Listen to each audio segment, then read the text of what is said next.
సంపూర్ణ శ్రీపాద శ్రీవల్లభ చరితామృతము. శ్రీపాదరాజం శరణం ప్రపద్యే. 9వ అధ్యాయము. ఈ అధ్యాయములో 16 పేజీలు ఉన్నాయి. 1వ పేజీ కర్మఫల మీమాంస. ఆనాడు గురువారం, సూర్యోదయ సమయం. గురుహోరు నడుస్తున్నది. శ్రీ తిరుమలదాసును నేనును ధ్యానస్థులమయ్యి ఒకే గదిలో ఉన్నాము. సన్నగా సూర్యకాంతి కిరణ రూపంలో మా గదిలోనికి ప్రవేశించినది. ఆశ్చర్యములోకెల్లా ఆశ్చర్యం. ఆ సన్నటి సూర్యకిరణమందు శ్రీపాద శ్రీవల్లభల వారి రూపాన్ని ఇద్దరము చూసినాము.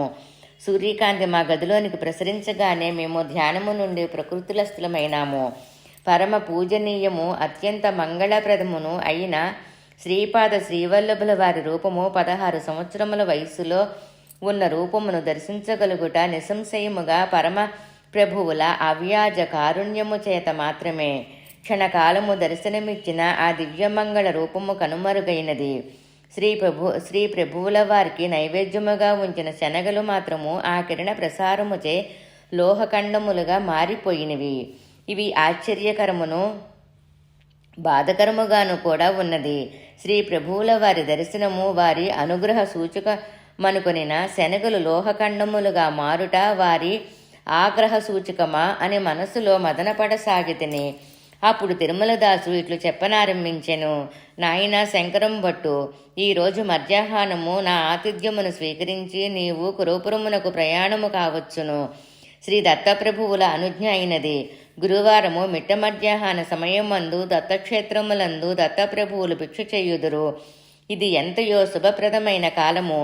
అంతటా నేనిట్లంటిని, అయ్యా, ప్రతిరోజు శ్రీ దత్తప్రభువుని స్మరణతోనూ దత్తకథా ప్రసంగములతోనూ గడుపుచుంటిమి. ఈ రోజున నైవేద్యము కొరకు ఉంచిన శనగలు లోహఖండములుగా మారుట బాధకరముగానున్నది. నా సంశయములను బాపి కృతార్జన చెయ్యి ప్రార్థన. శ్రీ తిరుమలదాసు ఇట్లు చెప్పదొడంగెను. నాయన, కొన్ని శతాబ్దముల తర్వాత, కలియుగము ముదిరిన తర్వాత నాస్తికత్వము ప్రభులను, నాస్తికత్వమును నిర్మూలించి ఆస్తికత్వమును తిరిగి నెలకొల్పుటకు శ్రీ ప్రభువుల చిత్ర విచిత్రమైన లీలల ద్వారా జీవులను అనుగ్రహించెదరు. భవిష్యత్తులో దత్తప్రభువులు చేయబోవు ధర్మ సంస్థాన కార్యక్రమములన్నిటికీ బీజరూపమున ఈ శ్రీపాద శ్రీవల్లభ అవతారములో వారు అనుగ్రహించెదరు. ఖనిజములో చైతన్యము నిద్రాణ స్థితి, ఖనిజ స్థితిలో అంతర్లీనముగా ప్రాణముండును. ఖనిజముల రకరకముల రసాయనిక ప్రక్రియ వలన ప్రాణము ఉద్భవించును. ప్రాణములో మానసము అంతర్లీనముగా నుండును. ప్రాణరూపములో చైతన్యము అర్ధ నిద్రాణ స్థితి. దీనిని నీవు వృక్షములలో స్పష్టముగా చూడగలవు. మత్తు పదార్థము తీసుకున్న మనుజుడు తన శరీరమునందు ఈ స్థితిని అనుభవించును. ప్రాణశక్తి రూపమున అభివ్యక్తమైన తత్వము పరిణామము చెంది వికాసము చెందిన దశలో మనసు ద్వారా పనిచేయుటకును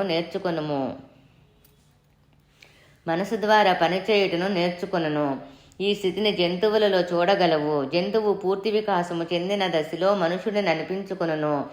మనసు తన యొక్క సంపూర్ణ శక్తితో పనిచేయును. అయితే మనసులో మనసునకు అతీతమైన అతి మానసముండును. అది అంతర్లీన స్థితిలో నుండును. మానవుడు యోగము ద్వారా పరిపూర్ణ మానవుడగును. అతడు మూలాధారమున పడియున్న చైతన్యమును సహస్రమునకు కొంపొయ్యి సవికల్ప నిర్వికల్ప స్థితులను కూడా పొందగలిగి పరంజ్యోతి స్వరూపుడైన శ్రీగురునితో తాదాత్మ్య స్థితిని అనుభవించుచుండును. ఆ స్థితిలో అనిర్వచనీయ ఆనందమును పొందుచుండును. అయితే అతడు మహాసంకల్పమును అనుసరించి నడుచుకొనును. అందువలన అతనికి కర్మబంధములు అంటవు. ఆ మహాసంకల్ప స్వరూపము మాత్రము అంచిత్యము, ఊహాతీతము, మహాప్రచండమైన వేగము కలిది. అతిమానసము కేవలము శ్రీ ప్రభువుల వారిది. ప్రతి క్షణమును కోట్ల కొలది ప్రార్థనలను శ్రీ ప్రభువులు స్వీకరించెదరు. ధర్మబద్ధమైన ప్రతి ప్రార్థనకు వారు ఉత్తరమిచ్చెదరు. బాధ నివారణ చేసెదరు. ధర్మబద్ధమైన ప్రతి కోరికను సఫలము చేసెదరు. మానవుని మానసము యొక్క వేగము తాబేటి వేగమైన వారి అతిమానసము యొక్క వేగము మహాప్రచండము, ఊహాతీత వేగము అయినది.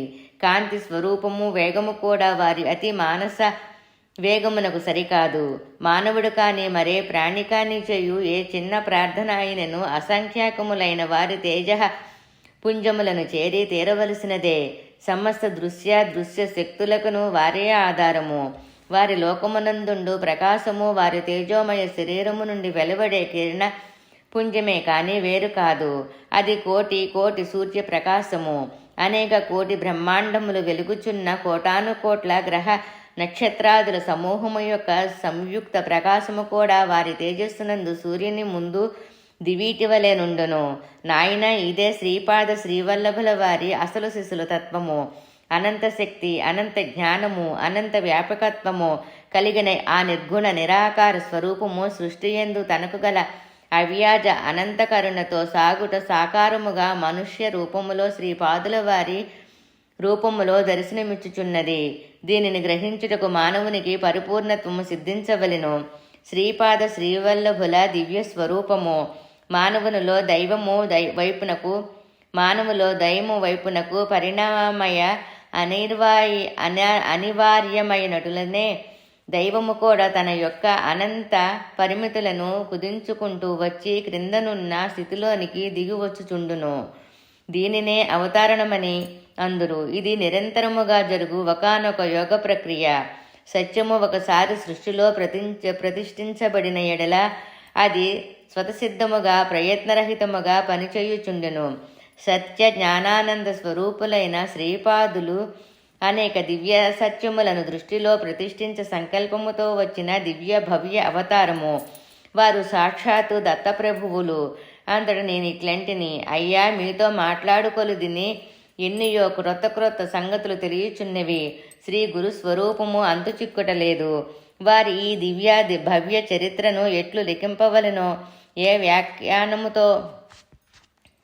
వ్యాఖ్యానములతో వ్రాయవలనో తెలియటలేదు.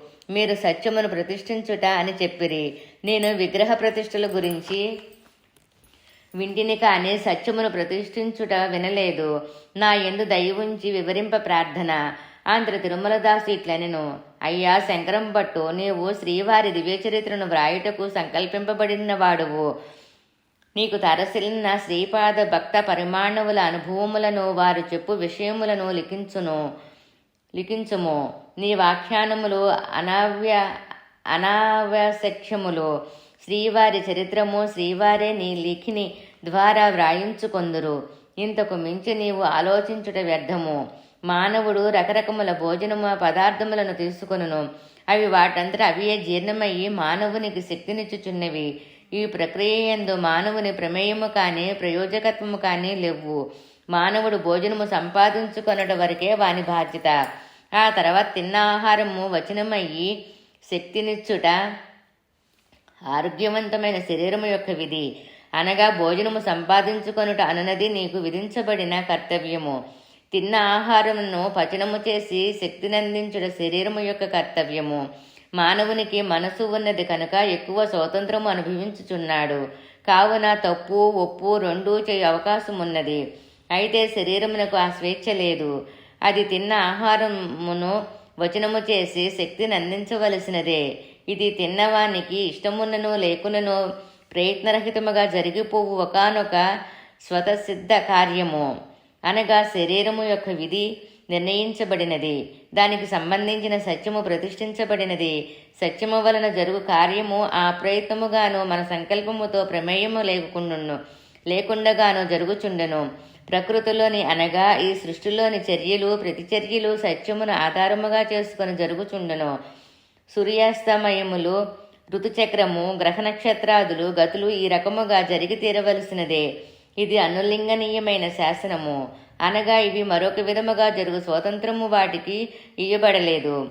సర్వవ్యాపకత్వము కలిగిన ప్రభువు కూడా సృష్టి యందలి ప్రాణుల యందు దయగలవాడయ్యి తాను నిర్ణయించిన విధిని కొంత సరళము చేయుచుండును.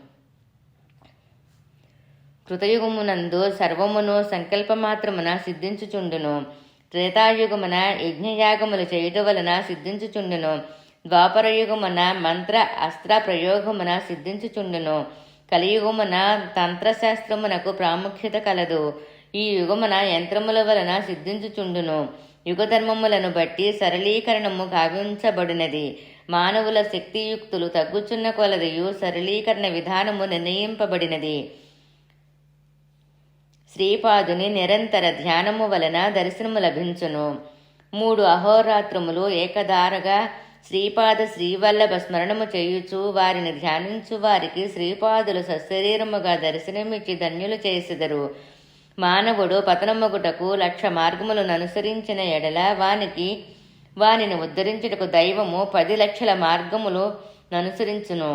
శ్రీ దత్తప్రభువు తన అంశ అవతారముల చేతను సిద్ధులు, యోగులు, అవధూతలు, మహాసిద్ధుల ద్వారాను ఈ సృష్టి పాలనము చేయుచుందురు. శ్రీపాదరాజం శరణం ప్రపద్యే. 8వ అధ్యాయము 4వ పేజీ. పూర్వయుగమునందలి శ్రీ దత్తుల వారైన శ్రీపాదుల వారు అను స్వల్ప సంశయము నీ మనసులో బీజరూపమున ఉన్నది. దానిని నివారణ చేయుటికే శ్రీపాదుల వారు నైవేద్య రూపముగానున్న శనగలను లోహపు శనగలుగా మార్చిరి.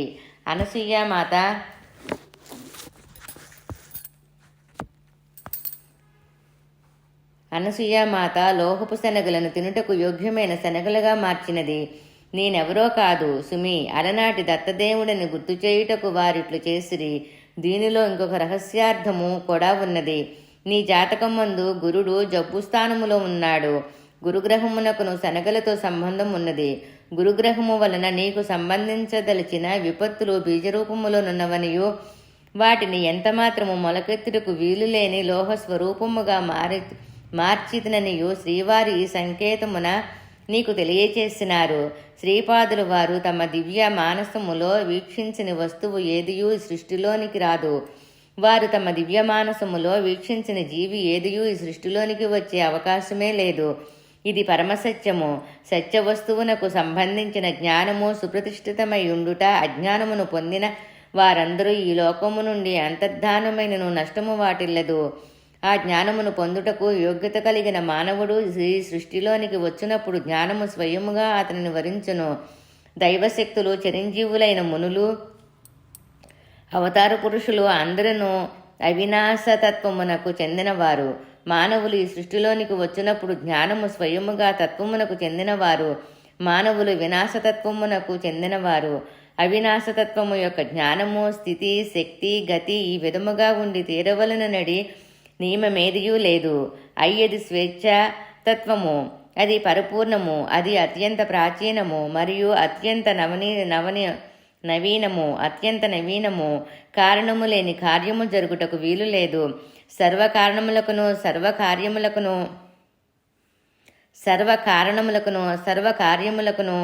ఏకైక తత్వమే ఆధారము. అది అన్నిటినీ అతీతము. అది ఏ దత్తతత్వము. ఆ దత్తప్రభువు తన సంపూర్ణ కళలతో కలియుగమున ప్రప్రథముగా శ్రీపాద శ్రీవల్లభునుగా అవతరించినది ఈ పీఠికాపురములోనే. అటువంటి శ్రీవల్లభుల వారిని గురించి వర్ణించి చెప్పుటకు 1000 శిరసులు కలిగిన ఆదిశేషునకు కూడా అసాధ్యము. నాయన శ్రీపాదవల్లభులు తరచుగా తాము శ్రీ నృసింహ సరస్వతిగా అవతరించదమని సెలవిచ్చియున్నారు. హిరణ్యకశిపుడు అతి విచిత్రములైన వరములను పొందెను. వాడు మరణించుట అసాధ్యము అనిపించును. ఆయనను ఇచ్చిన వరములకు భిన్నము కాకుండా అత్యంత ఊహాతీత విధానమున నరసింహావతారము హిరణ్యకశిపుని హతమార్చినది. పరమభక్తుడైన ప్రహ్లాదుని కాచి రక్షించినది. ప్రహ్లాదుడు స్తంభములో కూడా స్వామి ఉన్నాడని వచించెను. స్వామి స్తంభము ద్వారా ప్రకటితమైను.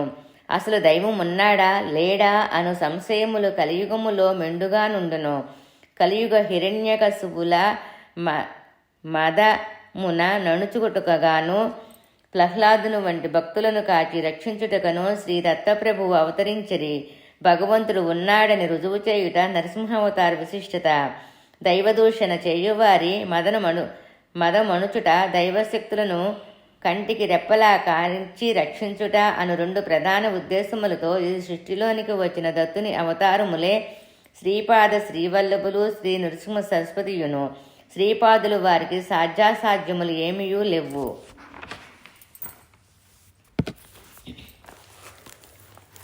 శ్రీపాదరాజం శరణం ప్రపద్యే.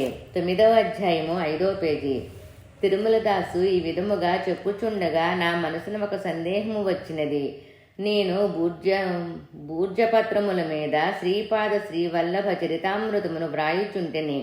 భవిష్యత్తులోని జనులు ఎటువంటి పత్రముల మీద వాటిని వ్రాయుదురో కదా. శాలీవాహన శకమున ప్రస్తుతము వ్యవహారము జరుగుచున్నది. భవిష్యత్తులో హుణశకము ప్రాచుర్యము వహించునని శ్రీపాదులు వారు సెలవిచ్చిరట. అసలు శ్రీకృష్ణ నిర్వాణము ఎప్పుడు జరిగినది? ఈ కలియుగమున ఏ రోజున ఎన్ని ఘటికల ఎన్ని వికటకలకు ఆరంభమైనది? భవిష్యత్తులోని జనులు వ్యవహరించు కాలగణనము ప్రకారము భవిష్యత్తులో వారు ఉపయోగించు పత్రము మీద శ్రీపాదులు వారి విషయములను వ్రాసి ఇచ్చిన నేను శ్రీపాద శ్రీవల్లభులకు కేవల దత్తావతారముగా నమ్మెదను. నాలోని సందేహములను తిరుమలదాసుకు చెప్పుచుండగా నేను మధ్య మధ్యలో వారు చెప్పు దానిని ఆలకించు భంగిమలను కనబరుచు చిరునవ్వును నవ్వుతూ ఆ లోహపు శనగల వైపు చూచుచుంటేనే ఇంతలో తిరుమలదాసు గొంతుగా బొంగురపోయెను. మాట మాట్లాడుటకు శక్తి లేకపోయెను. శ్రీపాదులు వారి చరిత్రమును ఆలకించుచున్న నేను వినలేనంత భయంకరమైన ధ్వని వింటిని. ఆ భయంకర ధ్వనిని విన్న తర్వాత నాకు ఏ శబ్దములను వినలేనంతటి బ్రహ్మచముడు సంప్రాప్తించినది. ఆహా, క్షణములో నేను చెవిటివాడుగాను తిరుమలదాసు మగవాడుగాను మారిపోయితిని. తిరుమలదాసు ఏదో చెప్పుటకు ప్రయత్నించుచున్నను మాట వచ్చుటలేదు. నేను వినదలుచుకున్నను ఎంతటి చిన్న ధ్వని కూడా వినిపించటలేదు. అప్పుడు నేనిట్లు నా మనసులో చింతించితిని. రాకూడని సంశయము నాకు వచ్చినది. పరివ్యసనముగా చెముడు సంప్రాప్తించినది. కొంపదీసి ఇది నాకు శాశ్వతముగా వచ్చిన బధిరత్వము గాని కాదు కదా. హతవిధి, ఇప్పుడేమి చేయవలెను? ప్రసాదముగా ఉంచుడి లోహపు ఖండములుగా మారిన శనగలు శ్రీపాదరాజం శరణం ప్రపద్యే అను ఆకారములో నిల్చుట. ఇంతలో నైవేద్యము కొరకు ఉంచబడిన లోహఖండములుగా మారిపోయిన శనగలు ఆంధ్ర భాషలో శ్రీపాదరాజం శరణం ప్రపద్యే అను ఆకారములో నిలిచినవి. వాటిపైన తెల్లటి చిన్న పత్రము కానవచ్చెను. మేము చూచుచుండగానే అది పెద్దదగుచుండెను. అది దీర్ఘచతురస్రాకారముగా తయారయ్యెను. బూర్జీ పత్రం కంటే చాలా తక్కువ మందము కలిగి ఉండెను. అది ముట్టుకున్నప్పుడు మృదువుగా ఉండెను. నలుపు రంగు కలిగిన వర్ణములు అత్యంత సుందరముగా లిఖింపబడుచుండెను. అవి ఈ రకముగా లిఖింపబడెను. లిపి తెలుగు భాషలో ఉన్నది. శ్రీకృష్ణ నిర్వాణము క్రీస్తుపూర్వము 312 సంవత్సరము ఫిబ్రవరి 18వ తేదీన రాత్రి సమయము 2:27 ఇది ప్రమాదయనామ సంవత్సర చైత్రశుద్ధ పాఠ్యమి శుక్రవారము శుక్రవారము నక్షత్రము. శ్రీకృష్ణ నిర్వాణానంతరం కలి ప్రవేశించినది. నాకు ముచ్చమటలు పోయిసాగినవి. నా శరీరమునందలి నీరంతయును స్వేదరూపమున బయటకు వచ్చుచుండెను. శరీరమున కంపము తీవ్రముగా ఉన్నది. శ్రీపాదుల వారు అదృశ్యముగా ఇచ్చటనే ఉన్నారని నాకు రూఢి అయినది. నా మనమున ఏమి నా దురదృష్టము, నేను కురవపురమునకు చేరుట కలలోని మాట. శ్రీపాదుల వారి నరసింహావతారమును ధరించి నన్ను సంహరించినను ఆశ్చర్యపోవనవసరము లేదు. వస్త్రమును ఉతికి ఆరివేసిన చందనమున శంకరంబటును ఉతికి ఆరివేసిన విధము శంకరంబటును ఉతికి ఆరవేయమని తిరుమలదాసుని వారు ఆజ్ఞాపించిన ఎడల నేనేమి చేయగలను? ప్రభువు ఆజ్ఞాపించినచో తిరుమలదాసు నన్ను ఖచ్చితముగా బండకేసి కొట్టి ఉతికి ఆరివేయును అని చింతించి తిని. ఆత్మజ్ఞానులమని గొప్పలు చెప్పుకొని కొంతమంది గురువులు సాధారణంగా బ్రహ్మజ్ఞానమునకు సంబంధించిన విషయములను తమ శిష్య పరమాణువులకు బోధించుచు ద్రవ్యాపేక్ష చేత తమ శిష్యులను ప్రశంసలతో ముచ్చెంతుదురు. అటులనే ఫలానా గురువు చేత ప్రశంపబడినాను అను అహముతో శిష్యుడు సంచరించును. అటు గురు శిష్యులు ఉభయులు దోషభూయిష్ఠులే. బ్రాహ్మణ కుల సంజాతుడనైన నాకు రజక కుల సంభావుడైన తిరుమలదాసు చేసు బ్రహ్మజ్ఞానమును బోధింపచేయుట శ్రీపాదుల వారి చమత్కారము. పరిసరములనున్న వారు తమ రజక వృత్తిలో నిమగ్నమై ఉన్న వారే కాని ఇటువంటి గహనతమైన విషయమును చర్చించువారు కానీ అవగాహన చేసుకోగలుగువారు కానీ కారు. ఏమైనా నాకు శ్రీపాద శ్రీవల్లభులే శరణ్యము. నేను తిరుమలదాసు వంక చూచితిని. అతని ముఖము ప్రసన్నముగా నుండి బ్రహ్మవర్చస్సుతో వెలుగొందుచుండెను. నా మనమున తిరుమలదాసు బ్రాహ్మణుడని మలిన మనస్కుడైన నేను రజకుడనని తోచెను. నైవేద్యముగా ఉంచబడి లోహరూపమున మారియున్న శనగలు క్రమముగా యథారూపమును పొందినవి. శ్రీపాదులు వారి ఆజ్ఞ మేరకు నేను శరీరమును చాలించిన తర్వాత కొంతకాలము హిరణ్యలోకమును ఉండి ఆ తదుపరి తిరిగి మరాఠదేశమున శరీరధారిని కాక తప్పదు. అయ్యా, శ్రీపాదులు వారి మిమ్మలను కూడా శరీర పతనానంతరము మరి ఒక జన్మకు రావలసినదని ఆజ్ఞాపించిరా. ఆ వృత్తాంతమునకు సెలవిచ్చి నన్ను ధన్యుడు చేయవలసినది అంటిని. తిరుమల దాసు ఇట్లనెను. ఒక పర్యాయము నేను శ్రీపాదుల వారి మాతామహుల ఇంటికి ఉతికిన బట్టలను తీసుకుని పోయితిని. సుమతి మహారాణి మేనమామ అయిన శ్రీధరావధానులు గారు శ్రీపాదుల వారు నెత్తుకొని ఆడించుచుండిరి. దత్త దిగంబర దత్త దిగంబర దత్త దిగంబర అవధూత అని వారు పాడుచుండిరి. అప్పుడు శ్రీపాదుల వారు 2 సంవత్సరముల బాలుడు. వారు కేరింతలు కొట్టుచూ ఆడుచుండిరి. ఆ దృశ్యము నయన మనోహరముగా నుండెను. అంతట నేను శ్రీపాద వల్లభ దిగంబర అంటిని. శ్రీధరవధానులు నా వైపు చూచిరి.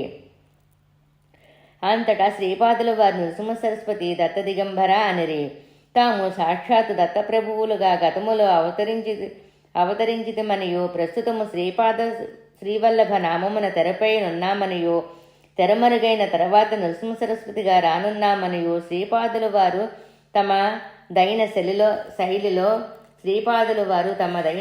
శైలిలో ఈ విధముగా బోధపరిచిరి. శ్రీపాదరాజం శరణం ప్రపద్యే. 9వ అధ్యాయము 7వ పేజీ. సమర్థ సద్గురుడై షిరిడీ సాయిబాబాగా అవతరించుట. శ్రీపాదుల వారు తాత, నేను నృసింహ సరస్వతిగా మరాఠదేశమున అవతరించదలచితిని. తిరుమల దాసును కూడా మరాఠదేశమునకు రమ్మనిచుంటిని అనిరి. శ్రీధరవధానులు వారి నోట మాట రాలేదు. అంతటి తిరుమలదాసు, నేను ఎప్పుడు ఏ రూపములో ఏ జన్మములో ఎచ్చటను నన్ను దయతో కనిపెట్టి ఉండవలసిన బాధ్యత తమరిది. నాకు మీ యొక్క బాలకృష్ణుని రూపమునందు ఎక్కువ మక్కువ. అప్పుడు శ్రీపాదుల వారు తిరుమలదాసు, నీవు మరాఠదేశమున గాడ్గే మహారాజు అను పేరుతో రచకులమున జన్మించదువుగాక. దీన దళిత దుఃఖంతుల సేవలో పునీతుడవైదువుగాక. దిశలా నగరమున సాయిబాబా నామమున యవనవేషమున నా యొక్క సమర్థ సద్గురు అవతారము రానున్నది. నీవు తప్పక యవనవేషముననున్న నా సమర్థ సద్గురు అవతారము యొక్క అనుగ్రహమును పొందెదువుగాక. నీకు బాలకృష్ణుని రూపమునందు మక్కువ కనుక గోపాల గోపాల దేవకీనందన గోపాల అను నామమును జపించెదువుగాక. నీ మనోనేత్రమునందు సదా నేను నీకు దర్శనమిచ్చెదను. నీవు ఈ శరీర పతనానంతరము కొంతకాలము హిరణ్యలోకమునందుండి ఆ పైన గాడ్గే మహారాజుగా లోకహితార్థము చెయ్యము. ఇదే నీకు నా వరము, నా అభయము అని నన్ను దీవించిరి. శ్రీధరవధానులు కొంతసేపటికి మామూలు స్థితిలోనికి వచ్చిరి. వారికి ఇది అంతయును అయోమయముగా నుండెను. ఇంతలో సుమతి మహారాణి వారి మేనమామను పిలిచెను. వారికి పూర్తిగా మాయ క్రమి ఉండుటచే తిరిగి శ్రీపాదుల వారిని సామాన్య బాలుకుని వలనే భావించిరి. అంతట నేను ఇట్లంటిని, అయ్యా, నాకొక సందేహము కలదు. శ్రీకృష్ణుడు భగవద్గీతలో కర్మఫలములు అనివార్యములని సెలవిచ్చినారు కదా. వాటికి నియమోల్లంఘనము కాకుండా కర్మధ్వంసమును ఎట్లు చేసెదరు? సద్గురువులకు సత్పురుషులకు యోగులకు చేసిన దాన ధర్మముల ఫలితము. తిరుమలదాసు ఇట్లనెను, శ్రీకృష్ణుడు కర్మ ఫలితములను అనుభవింపవలనని చెప్పెను. కానీ జాగ్రత్తావస్థలోనే వారిని అనుభవించవలని చెప్పలేదు. వానిని స్వప్నావస్థలో కూడా అనుభవింపవచ్చును. భౌతికముగా శరీరముతో అనుభవించవలసిన 10 సంవత్సరముల కర్మమును మానసిక క్షోభ వలననో స్వప్నములలోని మానసిక బాధల వలననో కొద్ది గడియలలో అనుభవించి రాహిత్యమును పొందవచ్చును. సత్పురుషులకు యోగులకు దానధర్మములు సేవలు చేయుట వలనో దేవతా కైంకర్యములు చేయుట వలన కూడా పాపకర్మ క్షయమగును. దేవతామూర్తుల పుణ్యస్వరూపములు వాటికి కైంకర్యములు చేయుట వలన మన పాపము వాటికి ఆపాదింపబడి వాటి పుణ్యము మనకు ఆపాదింపబడును. పుణ్యమూర్తులకు దానధర్మములు సేవలు చేయుట వలన కూడా ఇదే విధముగా బదలాయింపు జరుగుచుండును. సద్గురువు తన శిష్యుని నుండి సేవలను గైకొని ఆ సేవా మధ్యమున శిష్యుని పాపకర్మములను తాను స్వీకరించి తన తపః ఫలమును చెయ్యును. శిష్యుని పాపకర్మములను తాను స్వీకరించి తన తపః ఫలమును సంక్రమింపచేయును. పాపఫలమును ఎవరో ఒకరు అనుభవించక తప్పదు. అయితే దేవతామూర్తులు అవతార పురుషులు మహాతేజోమూర్తులు కనుక వారు అగ్నిస్వరూపులు కనుక తాము స్వీకరించిన పాపకర్మములను వారు దగ్ధము కావించగలుగుదరు. వారికి మనము పత్ర ఫల పుష్పాదులు సమర్పించినా కూడా మన పాపకర్మములు వారి పుణ్యరాశి పరస్పరము బదలాయింపు జరుగుచుండును. మన ఆర్తి భక్తి శరణాగతి ఎంత తీవ్రముగా నుండినా ఈ బదలాయింపు కూడా అంత తీవ్ర స్థాయిలో జరుగుచుండును. ఒక్కొక్క పర్యాయము తన ఆశ్రితుల పాపకర్మములను నిర్జీవ పదార్థములైన రాళ్ళు రప్పలు మొదలగు వానికి శ్రీపాదుల వారు బదలాయించుచుందురు. ఆ రాళ్ళు రప్పలను కొట్టుట ద్వారాను నరకముల చిత్రమార్గముల ద్వారాను వారు ఆ కర్మఫలమును ధ్వంసము చేయుచుందురు. దీనికి నీకు ఒక చిన్న దృష్టాంతము చెప్పేదను, శ్రద్ధగా వినుము. శ్రీపాదులు వారు పుట్టినప్పటి నుండి వారికి పాల సమస్య ఉండేది. సుమతి మహారాణికి తన బిడ్డకు కావలసినంత క్షీరదారులు లేకుండెను.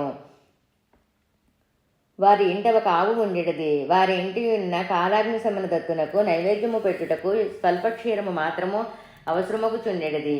ఆ ఆవు కేవలము స్వల్పక్షీరమును మాత్రమే ఇచ్చును. గోవత్సమునకు మాత్రము సంపూర్తిగా క్షీరమునిచ్చుచుండెను. అది ఒక వింత ప్రవృత్తిగా నుండెను. కాలాగ్నిశమన దత్తునికి నైవేద్యముగా ఉంచిన ఆ స్వల్ప క్షీరమును ఒక్కొక్క పరి శ్రీపాదుల వారు నైవేద్యమునకు ముందే రహస్యముగా పూజామందిరమున చొరబడి త్రాగిడేవారు. అటు దినమున శ్రీ అప్పలరాజు శర్మ గారు దత్తప్రభువునకు బెల్లం ముక్క నైవేద్యమిడి నిరాహారముగా నుండిడవారు.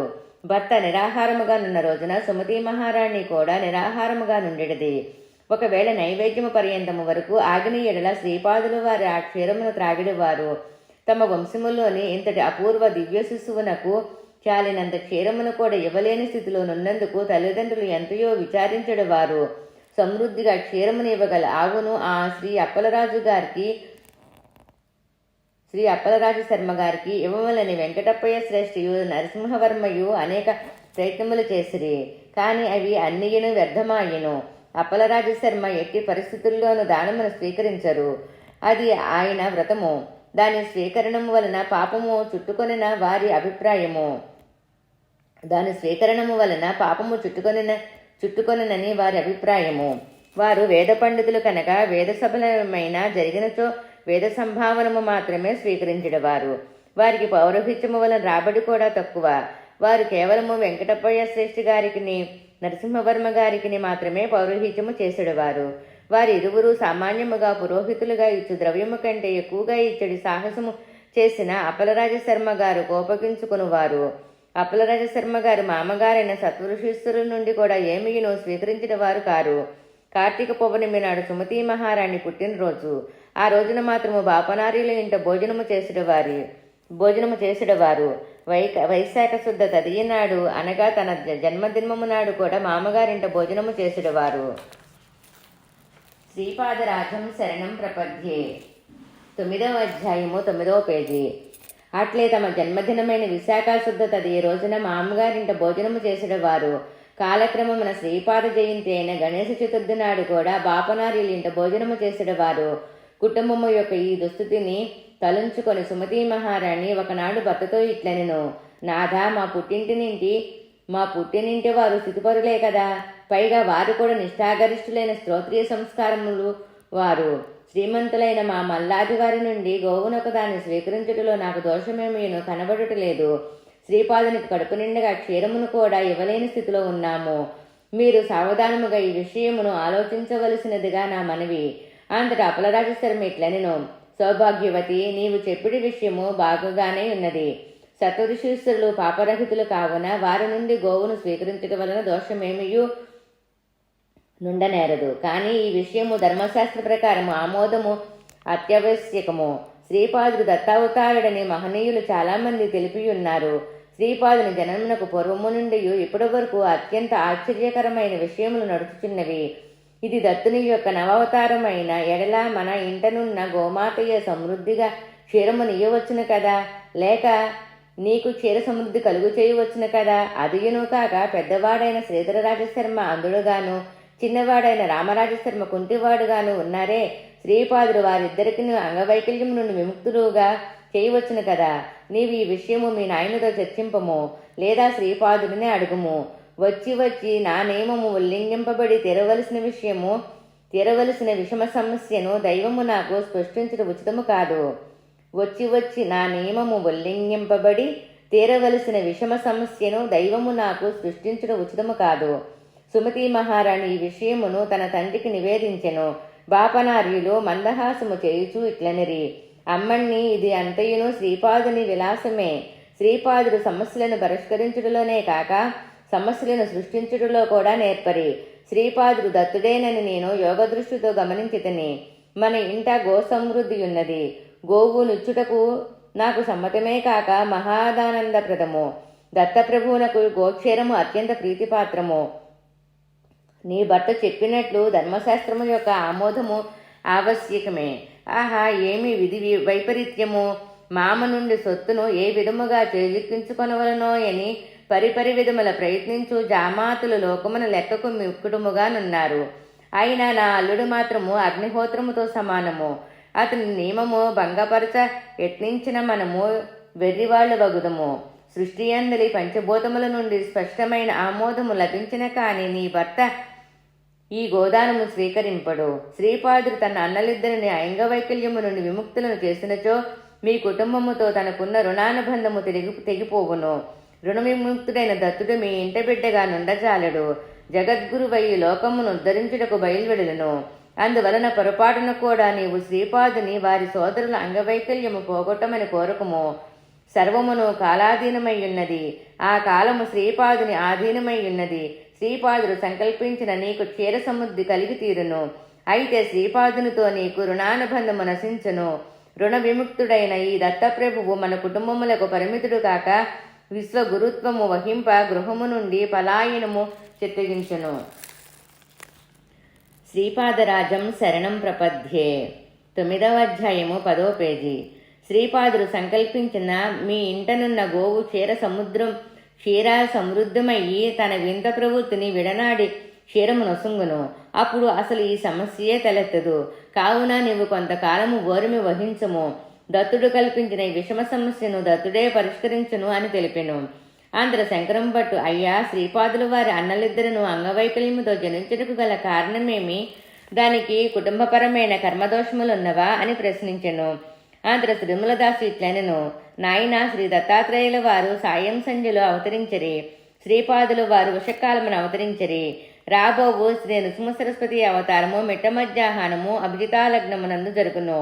దత్తలీలలు అగాధములు. సాయం సంధ్య తర్వాత చీకటి ఆవరించును. జీవులు నిద్రావస్థలో నుందురు.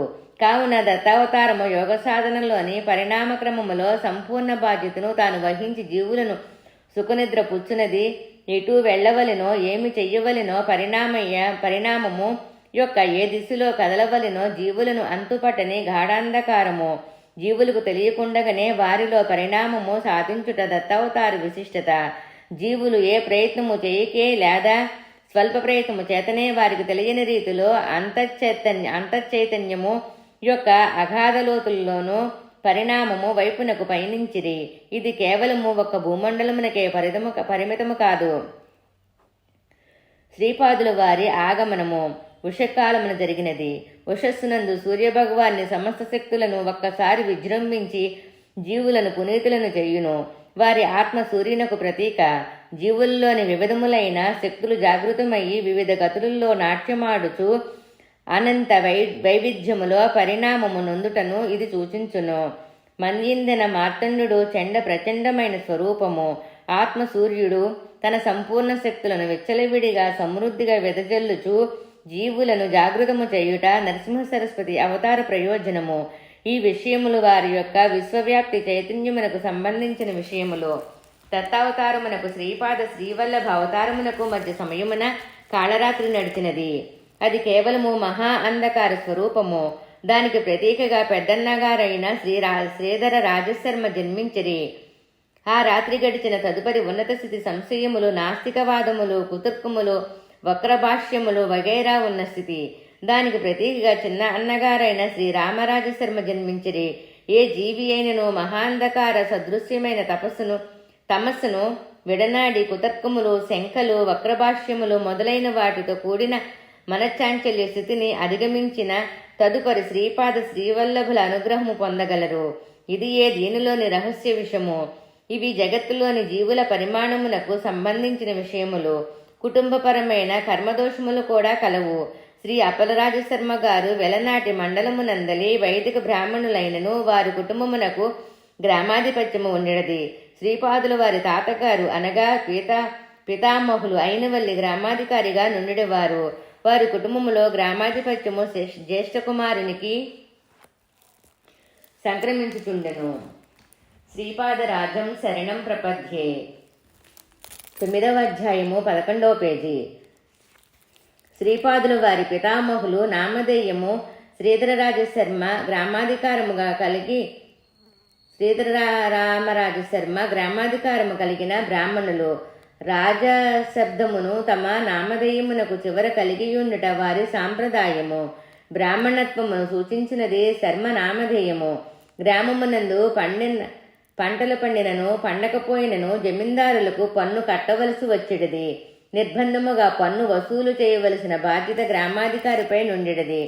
అందువలన శ్రీధరరామరాజశర్మ తన ఇష్టాయిష్టములతో ప్రమేయము లేకుండా జమీందారు వారు ఆజ్ఞననుసరించి హింసా పద్ధతుల ద్వారా కూడా పన్ను వసూలు చేయవలసి వచ్చేది.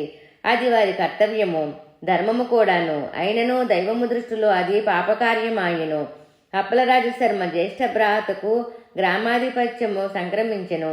తాతగారు చేసిన పాపకర్మములు ప్రభావము వలన శ్రీపాదులు వారి పెద్దకు సోదరుడైన శ్రీధరరాజశర్మయు చిన్న సోదరుడైన రామరాజశర్మయు అంగవైకల్యముతో జన్మించిరి.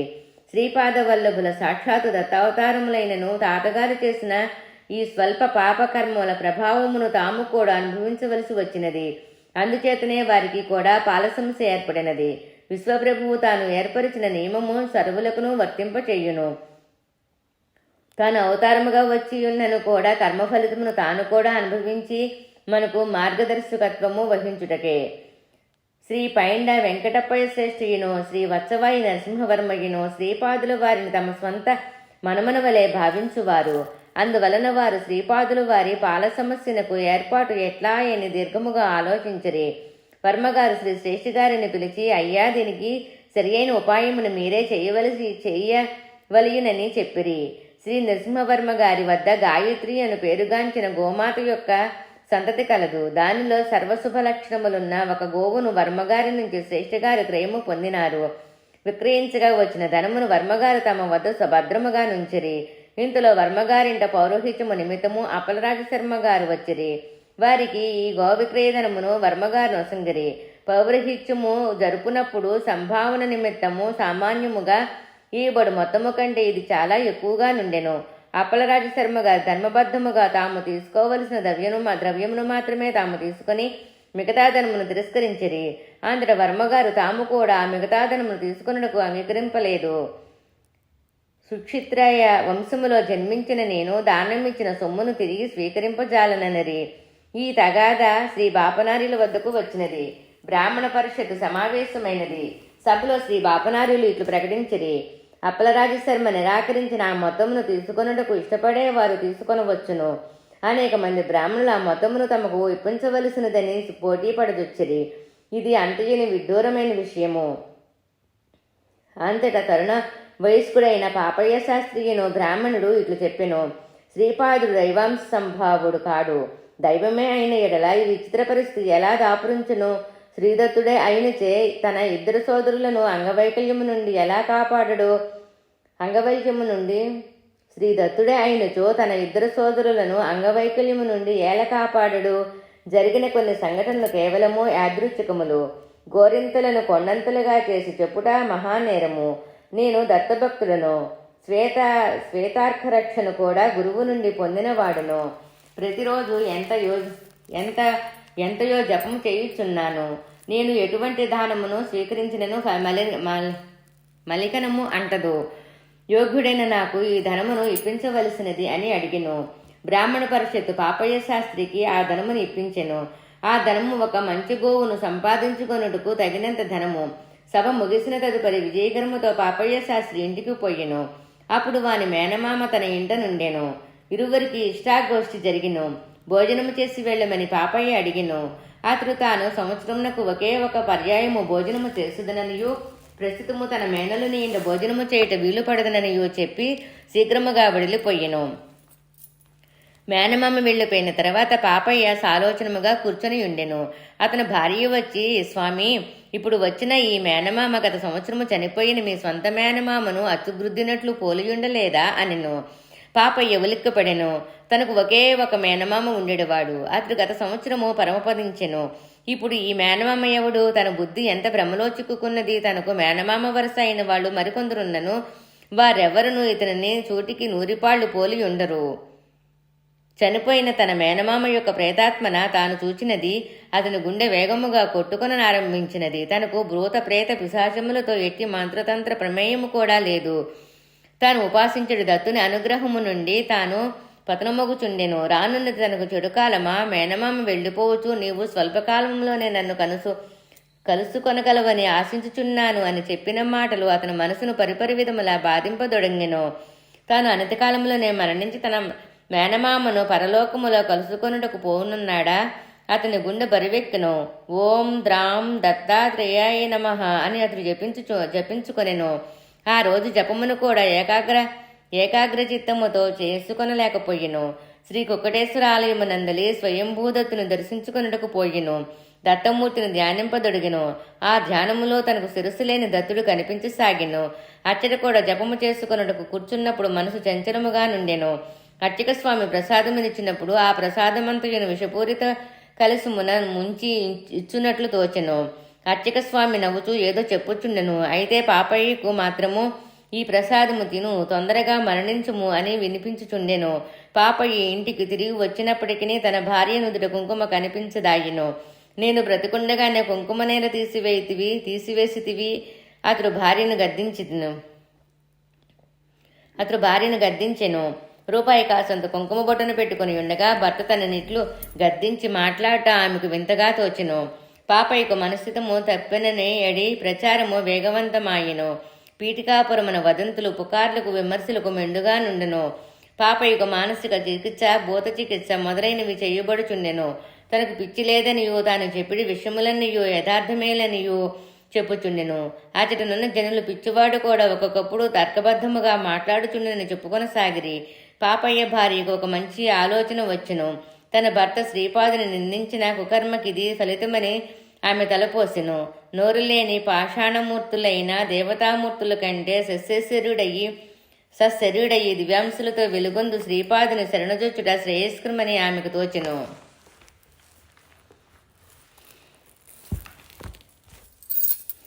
శ్రీపాదరాజం శరణం ప్రపద్యే. 9వ అధ్యాయము 13వ పేజీ. ఆమె శ్రీపాదుని ఇంటికి వచ్చినది. వానిని ఎత్తుకొని ముద్దాడినది. ఏకాంత సమయమును చూసుకొని వానితో తన యొక్క దురావస్థను తెలిపినది. శ్రీపాదులు ఇట్లనిరి, అత్త, ఇది అంతయును ఒక చిన్న సర్దుబాటుతో సమసిపోవును. నీవు నాకు మాతృ సమానురాలువు కనుక ఈ రహస్యము నీకు చెప్పుచున్నాను. నీవు ఎంత మాత్రము ఆలస్యము చేయక నూతన గృహము నిర్మించుకొనుము. నీవును మా మామయ్య వాస్తుపూజ చేసి నూతన గృహప్రవేశము చేసిన తదుపరి అంతయును సుమితపడును. శ్రీపాదులు తననిట్లు ఆజ్ఞాపించారని విషయం ఎవరికీ తెలియనీక అద్దె ఇంటిలో ఉండుటచే ఈ కష్టములు తమకు సంప్రాప్తించిననియో, సొంత గృహము నిర్మాణము చేసుకుని తీరవలననియో తన వారితో చెప్పి ఒప్పించెను. పాపయ్యకు ఎవరో ఒక పాడుబడిన గొయ్యిని భూదానముగా ఇచ్చిరి. దానిని వెంటనే వెయ్య ప్రయాసలు కోర్చి పూడ్పించిరి. నూతన గృహ నిర్మాణములకు ఇంటిలోని ధన కనక వస్తువులు అన్నియును వ్యయమయ్యను. కొంత రుణము కూడా చేయబడిను. కొండరాళ్లను తెచ్చి సకలముగా చేసి గృహ నిర్మాణమందు వాడిరి. గృహప్రవేశము జరిగిన వెనువెంటనే పాపయ్య స్వస్థుడాయెను. నాయన శంకరం భట్టు, పాపయ్యకు మృత్యుదశ నడుచుచున్నది. వానిని అపమృత్యు సంకటము నుండి శ్రీపాదులు రక్షించిరి.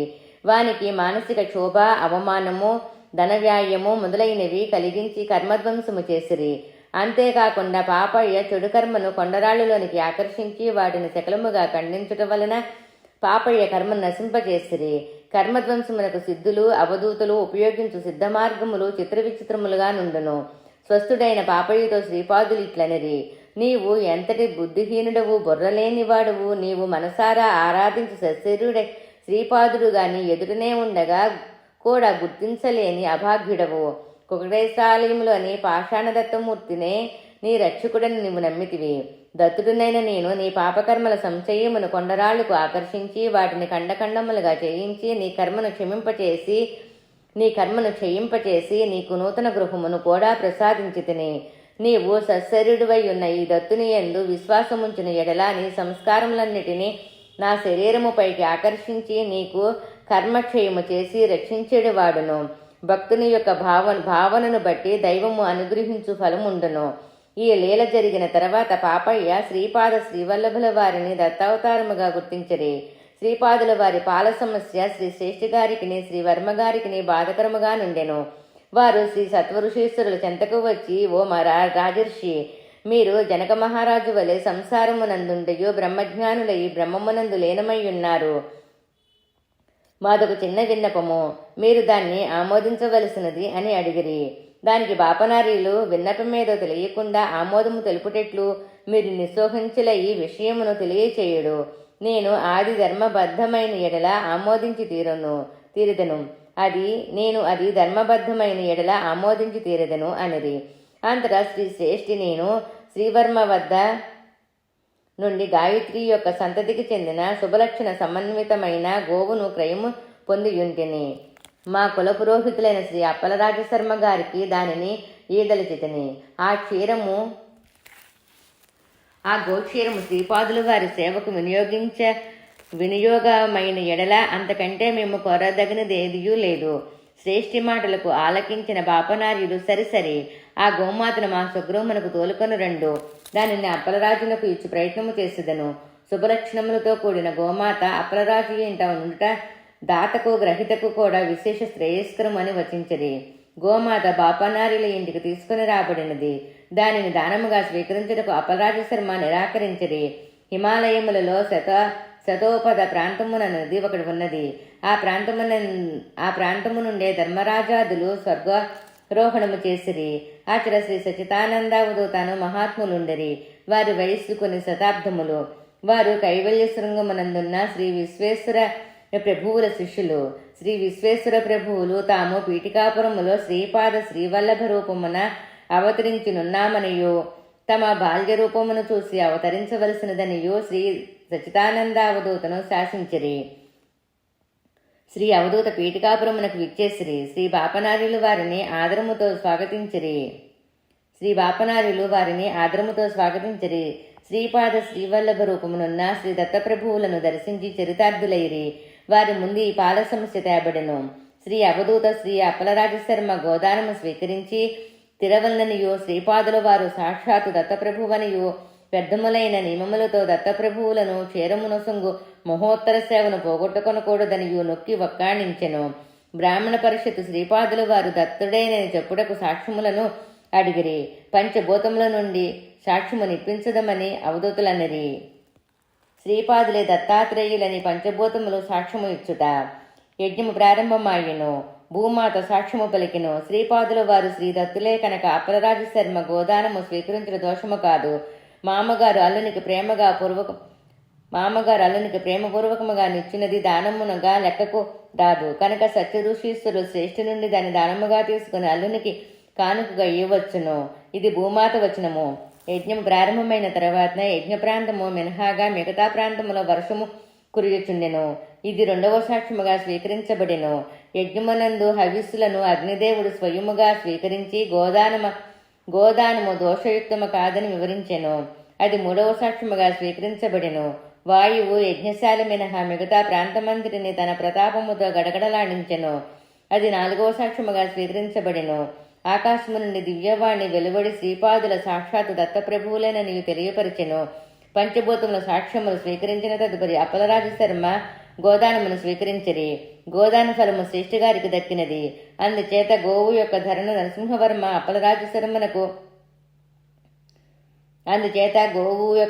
నరసింహవర్మ అప్పలరాజునకు ఇచ్చినట్లు నిర్ణయించబడినది. ఈ విధముగా శ్రీ అవధూత సన్నిధిలో శ్రేష్ఠగారికి వత్సవాయి వారికి అపూర్య పుణ్యము లభించినది.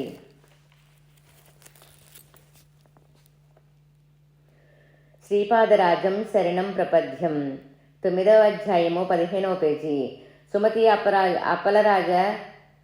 అప్పలరాజుల పూర్వజన్మ వృత్తాంతము. శ్రీ అవధూతి ఇట్లనిది, పీఠికాపురవాసులారా, మీరెంతటి మూర్ఖులు! ఇక మీ కన్నులకు ఎదురుగా నడియాడుచున్న శ్రీపాదుల వారిని సాక్షాత్ దత్తప్రభువులుగా గుర్తించలేకపోయిరి. స్వయంభూదత్తు పాషాణమూర్తికి అనేక వేల సంవత్సరముల నుండి పూజలు జరుగుతున్నవి. పాషాణ రూపమున ఉన్న ప్రభు జాగృతమై సశరీరుడై శ్రీపాద రూపంలో అవతరించినాడు. వారిని అవతరించమని ఆహ్వానించి అవతరించిన తదుపరి తిరస్కరించుట నేరమగును. శ్రీపాదుల వారి దర్శనార్థము అనేక శతాబ్దముల వయసు కలిగిన నేను హిమాలయముల నుండి వచ్చితిని. దత్తపురాణమును చరితార్థులైన విష్ణుదత్తుడును సుశీలయు ఈ జన్మమున అపలరాజ శర్మగాను సుమతీ మహారాణిగాను జన్మించిరి. కృతయుగమునందు లాభదుడను మహర్షి ఉండెను. అతడు శ్రీ దత్తప్రభువుల విశేష అనుగ్రహమునకు పాత్రుడయ్యెను. శ్రీ దత్తుని బాల్య రూపములో చూడవలననియు ఆ పూర్ణ పరబ్రహ్మమును పుత్రవాత్సల్యముతో సాకవలనని ఉన్నదనియు దత్తుని కోరెను. శ్రీ దత్తప్రభువుని కోరిక శ్రీ కృష్ణావతారమును నెరవేరగలదని చెప్పెను. లాభదమర్షి నందుడుగా జనించెను. అతని భార్య యశోదిగా జనించెను. శనివార ప్రదోష సమయ శివారాధన మహత్యమున శ్రీకృష్ణుడు నంద యశోదుల కుమారునిగా పెరిగెను. అయితే యాదవ కులమున ముసలము పుట్టి యాదవులంతా నిర్వింసులయ్యిరి. శ్రీ అంబికావాసువి కన్యకా పరమేశ్వరిగా జనించినప్పుడు రామడుగుల గృహనామమున భాస్కరాచార్యులుగా నందరాజు జనించెను. ఆర్యవయసుల అగ్నికొండమును ప్రవేశించినప్పుడు ఆయా గోత్రములలోని వారు ఇంటికొక్కరైనను మిగిలిరి, కాని లాభద మహర్షి గోత్రము మిగలలేదు. కావున లాభద మహర్షి స్మరణము ఆర్యవయసులకు విధిగా నిర్ణయించబడినది. అగ్నికుండమునందు ఆకుతి అయిపోయిన తర్వాత శ్రీ భాస్కరాచార్యులు తన ఇంటిలోనున్న ధ్యానమందిరమున ధ్యానములో నుండిరి. భాస్కరాచార్యులు పూర్వీకులలో ఒకరు శ్రీరామభక్తులు. శ్రీరాములు వారు సాక్షాత్కరించిరి. అదే సమయమున మాతాపితృ సేవలో నిమగ్నము కావలసిన తరుణమున శ్రీరాముని తాను వచ్చు పర్యంతము అట్లనే ఉండమని ఆదేశించిరి. శ్రీరాముని అడుగులు స్పష్టముగా వారి ఇంట నుండెను. ఆ అడుగుల యందు నిలబడి వాసవీమాత కనిపించెను. భాస్కరాచార్యునికి దుఃఖము పెళ్లిబీకెను. కొద్ది క్షణముల తర్వాత అదే స్థానములో బాలక రూపము కనిపించెను. ఆ బాలుడు మరెవరో కాదు, శ్రీదత్తుడే. ప్రభువు ఇట్లనెను, తాత, నేను నా సోదరి వాసవి ఎల్లప్పుడూ నీ కన్నుల్లో నడయాడే పసిపిల్లలము కదా. మేము నిన్న విడిచి ఎట్లుండగలము? నీవు భూలోకమునందు అవతరించిన లాభద మహర్షివి. నీ గోత్రము నేడు నిర్వంశమైనది. విశేషమైన పుణ్యము కానీ విశేషమైన పాపము కానీ చెయ్యినప్పుడు వంశములు నిర్వసమగుట తథ్యము. నందమహారాజుగా నుండినప్పుడు విశేష పుణ్యఫలము దక్కినది. అంతటి మహోన్నత వంశమునందు జనించుటకు యోగ్యత కలిగిన వారు అరుదైనప్పుడు నిర్వంశమగును. ఆ మహాపుణ్యమున నీవు భాస్కరాచార్యుగా జనించి వాసవాంబ అవతారమును కనులారా కాంచినావు. లాభద గోత్రము నిర్వంశమైన కారణమున నీలో నీకు తెలియకుండానే ఆవేదన కలుగుచున్నది. ఇదిగో అభయమిచ్చుచున్నాను. నీవు జనించిన ఈ రామడుగుల వంశము నిర్వంశము కాదు, కలియుగాంతము వరకు నడుచును. నేను శ్రీవల్లభ అవతారము ధరించినప్పుడు నీవు మా మాతామహుడుగా జన్మింపవలసి ఉండును. ఆనాడు నీవు మల్లాది గృహనామము కలిగి బాపన్నామదానులుగా వ్యవహరించబడదవు. మల్లాది వారి వంశము కూడా కలియుగంతము వరకు నిర్వింశము కాదు. సమర్థ రామదాసుల, శివాజీ మహారాజుల, శ్రీధర స్వాముల పూర్వ వృత్తాంతము. నాయన్లారా, ఆనాడు బృహశిలానగరమునందు ఇచ్చిన వాగ్దానముననుసరించి ఈనాడు పీఠికాపురములో ఈ విషయములు జరుగుచున్నవి. శ్రీపాదులు వారి పెద్ద అన్నగారైన శ్రీధర రాజశర్మ తన అంధత్వము నుండి విముక్తుడయి మహాపండితుడగును. అతడు శరీర పాతానంతరము కొంతకాలము హిరణ్యలోకమునందుండి శ్రీపాదుల ఆజ్ఞానుసారము మరాఠదేశమున సజ్జనగడనందు సమర్థ రాముడుననడి నామముతో వ్యవహరింపబడును. శ్రీపాదునికి గోదానమును చేసిన ఫలితమున పొందిన నరసింహవర్మ శరీర పాతానంతరము హిందూ సామ్రాజ్య స్థాపనకు నడుము కట్టే మహాయోధుడయి శివాజీ మహారాజు అను పేరిట ఛత్రపతి కాగలడు. శ్రీపాదుల వారి అవతారముతో సన్నిహిత సంబంధము గల శ్రీశైల క్షేత్రమును దర్శించి అనుగ్రహమును పొందును. సమర్థరాముని ప్రియశిష్యుడైన పేరు కాంచును. శ్రీపాదుల వారి చిన్నాన్న అయిన రామరాజశర్మ తన కుండితనము నుండి విముక్తుడయి మహాపండితుడగును. శరీర పాతానంతరము హిరణ్యలోకమునందు కొంతకాలం ఉండి తిరిగి శ్రీధరనామము అవధూతయగును. దైవశక్తి అచింత్యము, అనులింఘనీయము. నేను చెప్పు మాటలు అక్షర సత్యములు. మీరు నమ్మినను నమ్మకపోయినను సత్యము సత్యము కాకపోదు. లోకములోని మనుషులందరూ కలిసి సూర్యుడు లేడని వాదించినను సూర్యుడు అదృశ్యము కాడు. దైవము అతి పవిత్రమైనది. వర్గములు ఎల్లప్పుడూ దైవము వద్దనే ఉండును. ఎంతటి ధనవంతునికైనను భోగభాగ్యములతో తొలుతూగు మహారాజుకైనను కష్టములను కలిగించు శక్తి దైవమునకు కలదు. అదే విధముగా కష్టములను బాపు శక్తి కూడా దైవమునకు కలదు. భవిష్యత్తులో కోకానదము అను పిలువబడు వాయాసపుర అగ్రహారము, కాకినాడ, శ్యామలాంబాపురము, సామర్లకోట, శ్రీ పీఠికాపురము కలిసి మహాపట్టణమగును. లోకమునందలి అన్ని దేశముల వారు, అన్ని జాతుల వారు, అన్ని సంప్రదాయముల వారు ఏదో ఒక జన్మమున ఏదో ఒక రోజున పీఠికాపురమునకు వచ్చి శ్రీ స్వామిని దర్శించుకొందురు. శ్రీపాదుని చరిత్రము సంస్కృత భాషలో వ్రాయబడును. శ్రీపాద శ్రీవల్లభ చరితామృతము అను ఈ గ్రంథము శ్రీపాద వల్లభులచే ఆస్ఫురిదింపబడును. ఈ బుజ్జీపత్రముల ప్రతి శ్రీపాదుని సంకల్పమున అదృశ్య రూపమున శ్రీపాదుని జన్మస్థలమునకు అనేక నిలువులలో నిక్షిప్తమగును. వారి జన్మస్థలమునందు పాదుకా ప్రతిష్ఠ, ఆలయ